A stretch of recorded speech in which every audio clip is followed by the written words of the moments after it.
దయచేసి ప్రింట్ మరియు electronic media మిత్రులకు ఏపీజేఏసీ అమరావతి పక్షాన మా యొక్క నమస్సుమాలు తెలియజేస్తూ ఉన్నాం.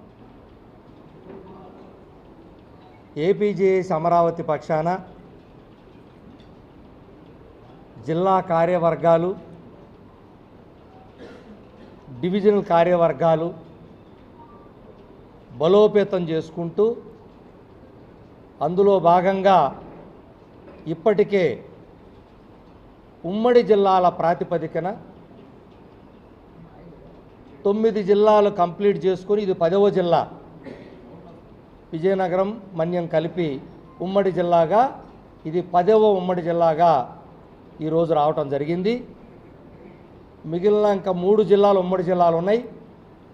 1 వెస్ట్ గోదావరి, 2 నెల్లూరు, 3 చిత్తూరు. ఈ 3తో రాష్ట్రం మొత్తం కూడా ఉమ్మడి జిల్లాల 13 జిల్లాల ప్రాతిపదికన ఏపీజేఏసీ అమరావతి రాష్ట్ర నాయకత్వం జిల్లాల పర్యటన మొదలుపెట్టాం. సో అందులో ఈరోజు కూడా విజయనగరం, మన్యం జిల్లాలు కలిపి కేవలం రాష్ట్ర జిల్లాలు ఎవరైతే నాయకత్వం ఉందో ఆ జిల్లా నాయకత్వం మహిళా విభాగం ఏపీజేఏసీ అమరావతి, అదేవిధంగా మెన్ విభాగం 2 జిల్లాల కార్యవర్గాల సమావేశాలు నడుపుకుంటున్నాం. దాని ద్వారా ఉద్యోగుల యొక్క అభిప్రాయాలు ఏంటి, మన యొక్క ఏపీజేఏసీ అమరావతిని ఇంకా బలోపేతం చేసుకోవడానికి సంఘాలని ఎలా కలుపుకొని వెళ్ళాలి, మన సమస్యలు ఏంటి, వాటి పరిష్కార మార్గాలు ఏంటి, ఇలా అన్ని అంశాలు చర్చించుకుంటూ ముందుకెళ్తున్నాం. అయితే ఈ రాష్ట్రంలో కూటమి ప్రభుత్వం వచ్చి సంవత్సరం దాటిపోయింది.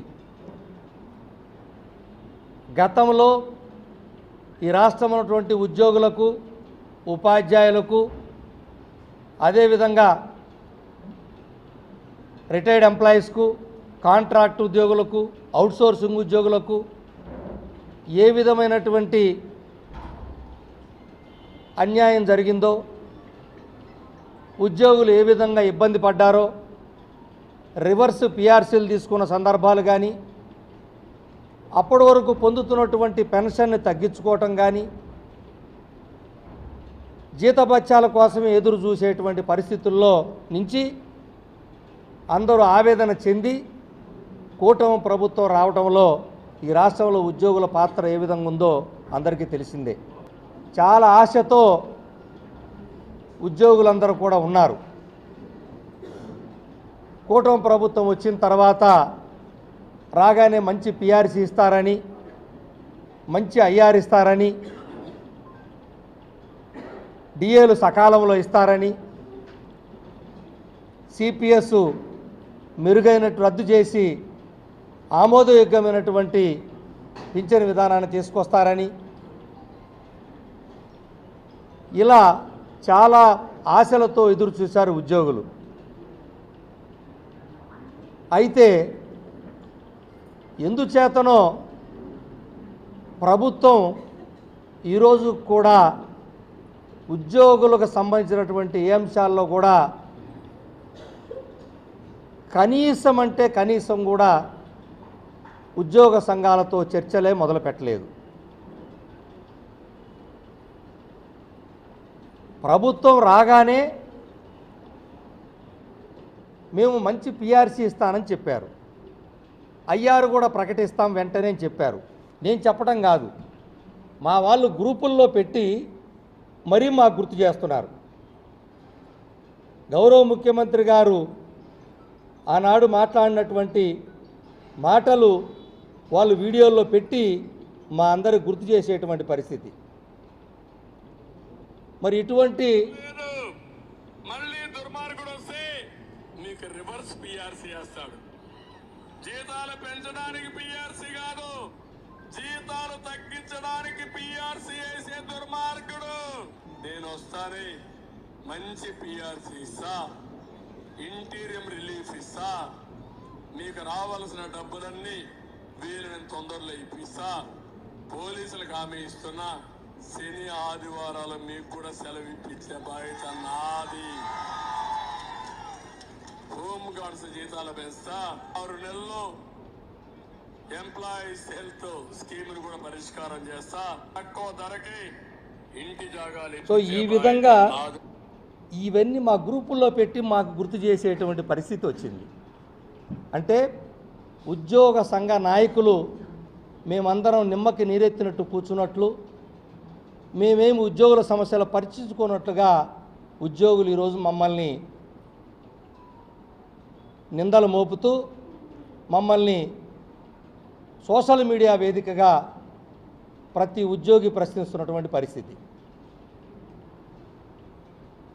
పిఆర్సీ మంచి పిఆర్సీ ఇస్తా అన్నారు, చాలా సంతోషం.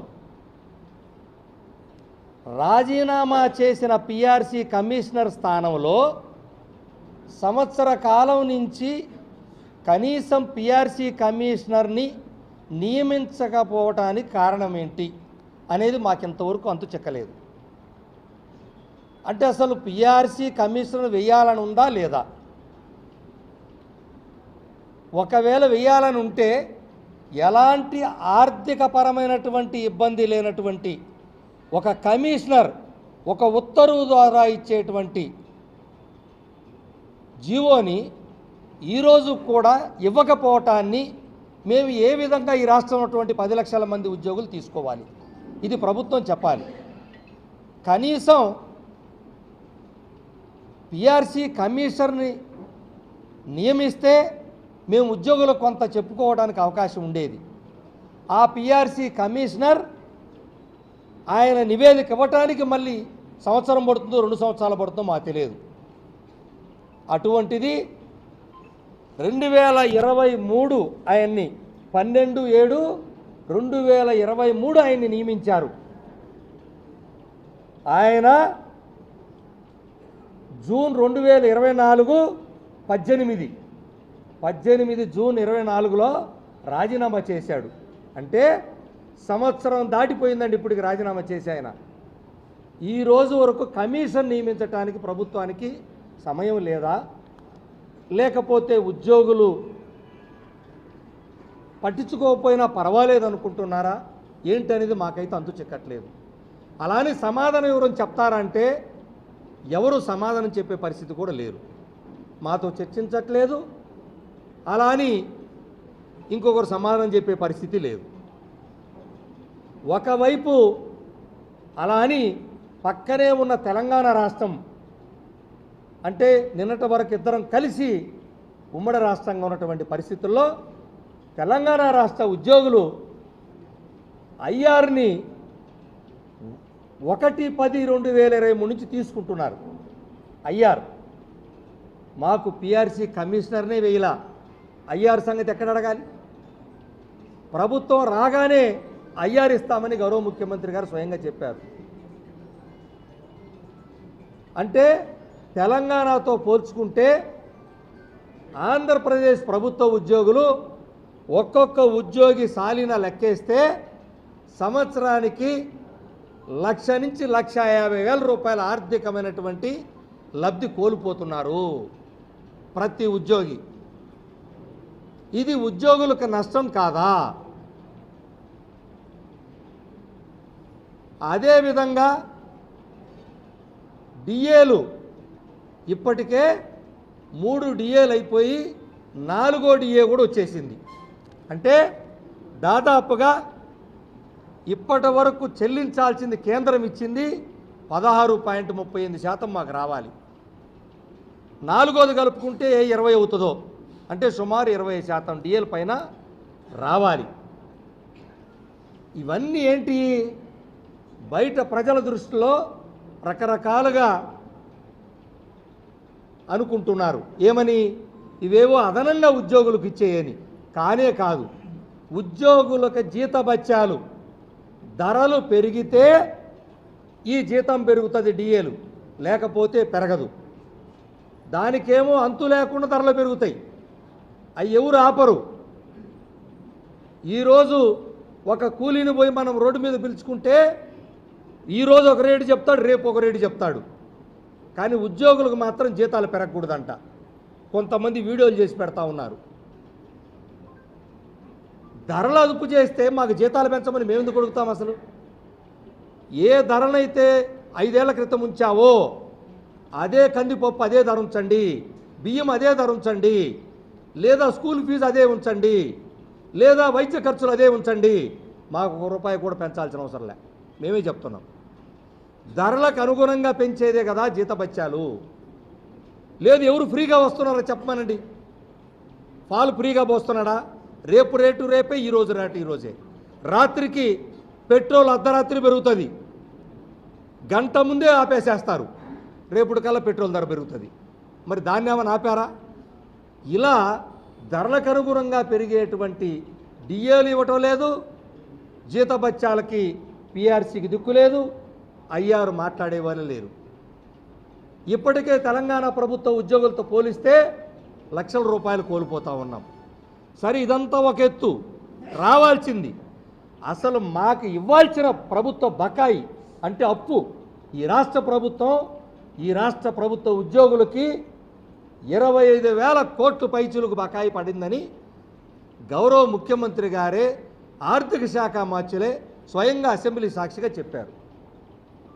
మరి ఆ బకాయిలు ఎప్పుడు ఎలా చెల్లిస్తారో ఎవరన్నా చెప్పారా? కనీసం గౌరవ ముఖ్యమంత్రి గారు బిజీగా ఉండొచ్చు, లేదు ఆర్థిక శాఖ మంత్రులు ఏమన్నా పిలిచి మాతో మాట్లాడారా? లేదు ఒక మంత్రి ఒక ఉపసంఘాన్ని వేసి మీకు ఏమేమి ఇవ్వాలి, ఎప్పుడెప్పుడు చెల్లించాలి, అసలు బకాయిలు ఎంతో తెలియదు, ఎవరెవరికి చెల్లిస్తున్నారో మాకు తెలియదు, నచ్చిన వాళ్ళకి ఇస్తున్నారేమో నచ్చిన వాళ్ళకి ఇవ్వట్లేదో కూడా మాకు తెలియదు. మరి ఏం చెప్పాలి ఇవి? అంటే జీపీఎఫ్ దాచుకున్న డబ్బులు ఎంత ఇవ్వాలి, లేకపోతే ఎర్ర లీవులు ఎంత ఇవ్వాలి, లేకపోతే సరెండర్ లీవులు ఎంత ఇవ్వాలి, లేకపోతే రిటైర్ అయిన ఉద్యోగులు గ్రాట్యుటీ ఎంత ఇవ్వాలి? ఎవరైనా చెప్తున్నారా? లెక్క చెప్పొద్దా? అయ్యా ఇదిగో పని చేస్తున్న ఉద్యోగి నీకు సరెండర్ లీవ్ ఇంత రావాలి, అయ్యా పని చేస్తున్న ఉద్యోగి నీకు 1/7/2018 నుంచి డిఏలు పెండింగ్ ఉన్నాయి, నీకు ఇదిగో ఇంత డిఏలు పెండింగ్ ఉన్నాయి, ఇంత డబ్బులు నీకు వస్తాయి అని చెప్పారా? బిల్లులు ఎటుపోయినాయో కూడా తెలియదు, కొన్ని బిల్లులు అసలు కనపట్టలేదు, సిఎఫ్ఎంఎస్ డేటాలో అడ్రస్ లేవు, ఉద్యోగులకు దుర్మార్గం అయిపోతుంది. వాస్తవాన్ని బయటికి చెప్పండి. 1/7/2018 నుంచి ఎవరైనా ఊరుకుంటారా? 7 సంవత్సరాల నుంచి ₹1 ఏమైనా వడ్డీ ఇస్తారమ్మా డబ్బులకి? పక్కన వెస్ట్ బెంగాల్ కోర్టుకు వెళ్తే ఉద్యోగులు వడ్డీతో సహా చెల్లించమని రాష్ట్ర ప్రభుత్వాన్ని ఆదేశించింది. మేము వెళ్ళామా? వెళ్ళలేదు. మరి మాకెందుకు చెప్పరు? మేమేం అడుగుతున్నాం? కనీసం మాకు చెల్లించాల్సిన బాకీ ఎంతో చెప్పండి అయ్యా. ఏ ఉద్యోగికి ఎంతో మా పే స్లిప్పులో ఎందుకు రాయరు? మా రిటైర్ ఉద్యోగి 2 సంవత్సరం అయితే గ్రాట్యుటీ కూడా తీసుకున్న దాఖలాలు లేవు. అతనికి రావాల్సిన డబ్బులు వచ్చే పరిస్థితే లేదు. కాబట్టి దయచేసి ప్రభుత్వాన్ని కోరుతా ఉన్నాం మీ ద్వారా, కనీసం ఏ ఉద్యోగికి ఎంత డిఏ రావాలి, ఎంత జీపీఎఫ్ రావాలి, ఎంత ఎర్ర లీవ్ రావాలి, ఎంత సరెండర్ లీవ్ రావాలి, ఎంత టీఏ రావాలి, ఎంత మెడికల్ రీయింబర్స్మెంట్ రావాలి, ఏమీ లెక్కలు తెలియదు. మాకు ఆర్థిక శాఖ నుంచి మా పే స్లిప్పులో అన్నివ్వండి, లేదా మా ఉద్యోగికి తెలియజేయండి అని మీ ద్వారా ప్రభుత్వాన్ని కోరుతున్నాం. దీనివల్ల ఉద్యోగులు అభద్రతాభాయం ఏర్పడి మా డబ్బులన్నీ ఎటుపోతున్నాయో మాకు తెలియదు. ఆన్లైన్లో పెడుతున్నారన్నారు, బ్యాంక్ అకౌంట్లో పడిపోతున్నారు, అవి మా డబ్బులో ఎవరి డబ్బులో మాకు తెలియదు. కాబట్టి దయచేసి లెక్కలు చెప్పాలని కోరుతున్నాం. మరి ఈ రోజున మనందరికీ తెలుసు, సిపిఎస్ అంటే కాంట్రిబ్యూటరీ పెన్షన్ స్కీమ్, పాత పింఛన్ విధానాన్ని అమలు చేయమని కొన్ని సంవత్సరాలుగా సిపిఎస్ ఉద్యోగులు ఈ రాష్ట్రంలో అనేక రకాల ఉద్యమాలు చేస్తూ ఉన్నారు. సరే, దాని అంశాన్ని మీరు తేలుద్దురు, కానీ సిపిఎస్ ఉద్యోగులు ఎవరైతే 1/1/2004కు ముందు అంటే 31/12/2003 లోపు ఉద్యోగాలు ప్రాసెస్ అయిపోయి జాయిన్ మాత్రం 1/1/2004 తర్వాత చేరారో వాళ్ళందరికీ పాత పింఛను ఇవ్వమని కేంద్ర ప్రభుత్వం 57 యాక్ట్ని అమలు చేస్తే ఆ అమలు చేయటమే కాదు మిత్రులారా, ఆ అమలుని ఈ ఆంధ్రప్రదేశ్లో కూడా కేంద్ర ప్రభుత్వ ఉద్యోగుల తరపున ముగ్గురు ఐఏఎస్ ఆఫీసర్లకి, ముగ్గురు ఐఏఎస్ అధికారులకి పాత పింఛన్ విధానాన్ని అమలు చేశారు ఈ రాష్ట్ర ప్రభుత్వం. కానీ మా ఉద్యోగులకు మాత్రం ఇంతవరకు దిక్కులేదు. ఎందుకని? అదేవిధంగా కేంద్ర ప్రభుత్వం సిపిఎస్ ఉద్యోగులకి కేంద్ర ప్రభుత్వం వాటాని 14% పెంచింది. ఎప్పుడు 2019 నుంచే పెంచింది. ఇప్పుడు 2024 నుంచి 18% పెంచింది. 25 నుంచి 14% దిక్కులేదు, 18% దిక్కులేదు. కేంద్రం చేసిన విధానాన్ని మేము పాటిస్తున్నామన్నారు కదా, సిపిఎస్ రద్దు కానీ అది చేయటానికి లేదని కేంద్ర ప్రభుత్వం ప్రకారం మేము పెట్టామన్నారు కదా, అదే కేంద్ర ప్రభుత్వం చెప్పిన ఈ 2 విధానాల్ని ఎందుకు ప్రభుత్వం పట్టించుకోలేదు? ఇంతకాలం దాని మీద డబ్బులు పడేది ఏం లేదు కదా. ఈ రోజు ఓపీఎస్లోకి పోయినందువల్ల ఒక 10,000 మందిని పంపిస్తే ఈరోజు ప్రభుత్వం మీద పడే భారం లేదుగా, ఆర్థిక భారం. మరి ఎందుకని చేయట్లేదు? అదేవిధంగా ఈరోజు రాష్ట్రంలో కాంట్రాక్టు ఉద్యోగులు 10,000 మందిని అన్నారు, కేవలం 3,000 మందిని రెగ్యులర్ చేశారు. చూడండి ఎంత అన్యాయం ఉంటుందో. ఆ చట్టం కొనసాగాలి కదా ప్రభుత్వం ఏదైనా. గత ప్రభుత్వ హయాంలో 3,000 మంది చేశారు. మళ్ళా రాగానే మిగిలినటువంటి వాళ్ళు ఉన్న వాళ్ళు ఎవరు, ఎందుకు ఆగిపోయిందో చర్చ కూడా లేదు, మాట్లాడిన వాళ్ళు లేరు, దాని గురించి పట్టించుకున్న వాళ్ళు లేరు. కానీ పాపం ఆ ఉద్యోగులు కూడా రిటైర్ అయిపోతున్నారు, చనిపోతున్నారు. మరి వాళ్ళకి దిక్కేది? ఇది ఎంత బాధాకరం ఆలోచించండి.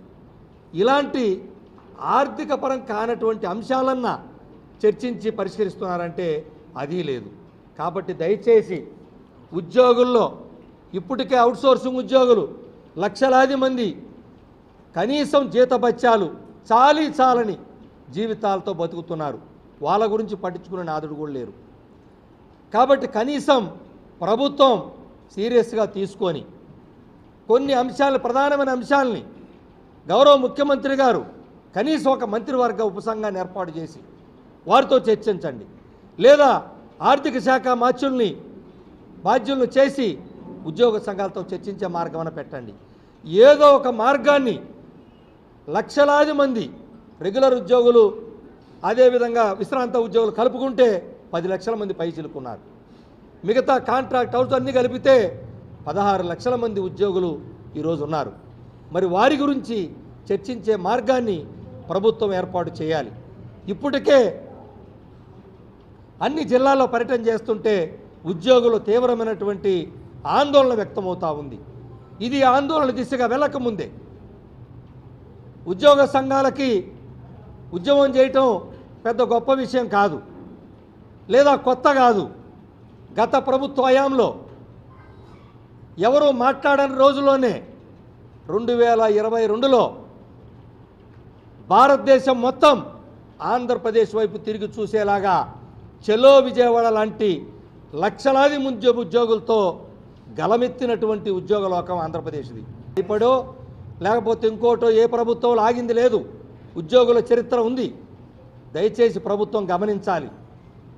మేము కోరుకున్న ప్రభుత్వం వచ్చింది, తప్పకుండా మా ఉద్యోగులు న్యాయం జరుగుతుందని ఆశగా ఉన్న ఉద్యోగులకి కనీసం చర్చించి వాళ్ళ సమస్యల పట్ల చిత్తశుద్ధిగా చర్చలు నడిపి పరిష్కార మార్గాన్ని అన్వేషించాలని ప్రభుత్వాన్ని మీ ద్వారా కోరుతా ఉన్నాం. దీనికోసమనే ఉద్యోగుల్లో ఇప్పటికే మరి తీవ్రంగా ఆందోళనకు ఉన్నారని, మరి దీన్ని ఉద్యోగుల్లో ఆందోళన తగ్గించి లేదా ఆందోళన ద్వారా ఏం చేయాలన్నటువంటి అంశాన్ని చర్చించేదానికి ఏపీజేఎస్ అమరావతి పక్షాన ఆగస్టు 23, 24 తేదీల్లో విజయవాడలో రాష్ట్ర సమావేశాలను కూడా ఏర్పాటు చేశాం. దయచేసి ప్రభుత్వం కనీసం ఈలోపు ఏదో ఒక చర్చని మొదలు పెట్టాలని మీ ద్వారా ప్రభుత్వాన్ని కోరుతా ఉన్నాం.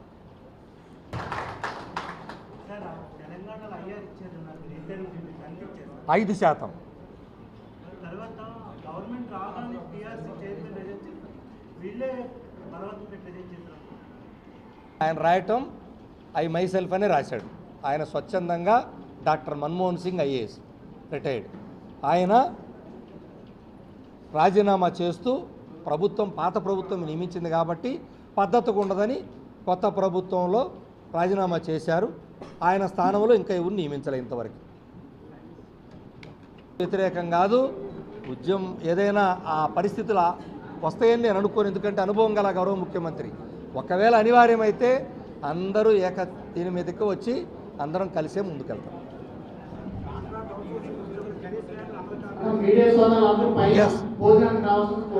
తప్పకుండా ఇప్పటికే తీవ్రమైనటువంటి శ్రమ దోపిడీ జరుగుతుంది. ఆ శ్రమ దోపిడీ నుంచి అవుట్సోర్సింగ్ ఉద్యోగులను కాపాడాల్సిందే. కాంట్రాక్ట్ ఉద్యోగుల క్రమబద్ధీకరణ ఏదైతే చట్ట పరిధికి లోబడి ఉన్నారో వాళ్ళందరూ రెగ్యులర్ చేయాల్సిందే.